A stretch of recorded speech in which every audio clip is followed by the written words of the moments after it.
Ma thèse en 180 secondes, ça a été un challenge. Déjà, pour essayer d'expliquer un sujet qui n'était pas forcément évident à faire comprendre.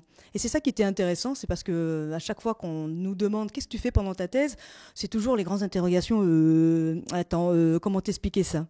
Et du coup, ça a été vraiment la manière de pouvoir trouver les mots et d'être formé en plus pour essayer d'expliquer en 3 minutes ce que l'on fait pendant 3 ans. Et j'ai trouvé cet exercice plutôt très sympathique. Ma thèse en 180 secondes, c'est un exercice de vulgarisation qui permet de faire découvrir ce qui se fait en recherche de façon un peu fun. Et voilà, l'idée c'est de partager avec le plus grand nombre les recherches qui peuvent être faites dans les laboratoires de recherche. Dans la profession de chercheur, entre guillemets, tout ce qu'on nous demande, c'est aussi de vulgariser notre travail vers l'extérieur et vers un autre public où, par exemple, si on se destine à devenir enseignant-chercheur, le fait d'être enseignant, c'est de vulgariser en fait la recherche, etc. Donc c'est un bon exercice. Ça a été un show pour moi, un jeu, un divertissement.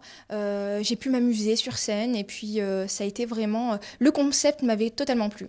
Donc, mais pour moi, le mot-clé, c'est vraiment ludique. L'idée, ça a été de raconter une histoire à travers la fable de La Fontaine et puis d'explorer les différentes pistes et de proposer de nouvelles trajectoires de développement justement à travers mon sujet de thèse. Puis on a été très bien suivis, très bien encadrés par l'Université de Toulon. Donc on a eu des formations qui ont été gérées et suivies par le professeur Ginou et Madame Siré-Fils qui est metteur en scène. Donc ça nous a beaucoup aidés à nous exprimer, à déstresser sur scène et à trouver les techniques les plus appropriées justement pour être à l'aise sur scène. La thèse en 180 secondes, c'est une opération nationale, internationale, régionale, locale. C'est une opération qui a été mise au départ au sein du CNRS. Et c'était la volonté, je crois, vraiment d'avoir une traduction de la recherche scientifique vers le plus grand public, qui est vraiment une ouverture.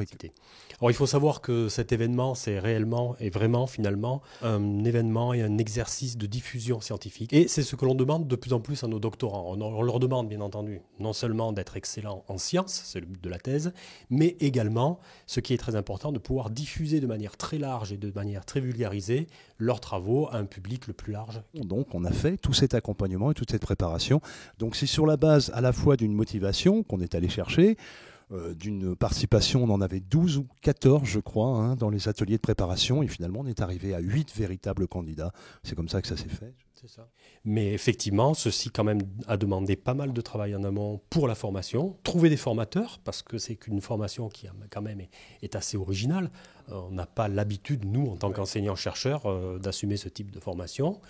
Donc la formation, puis après, il a fallu effectivement tout le soutien logistique de l'université, à tous les niveaux, bien entendu, que ce soit le service de la communication, le collège, les écoles doctorales.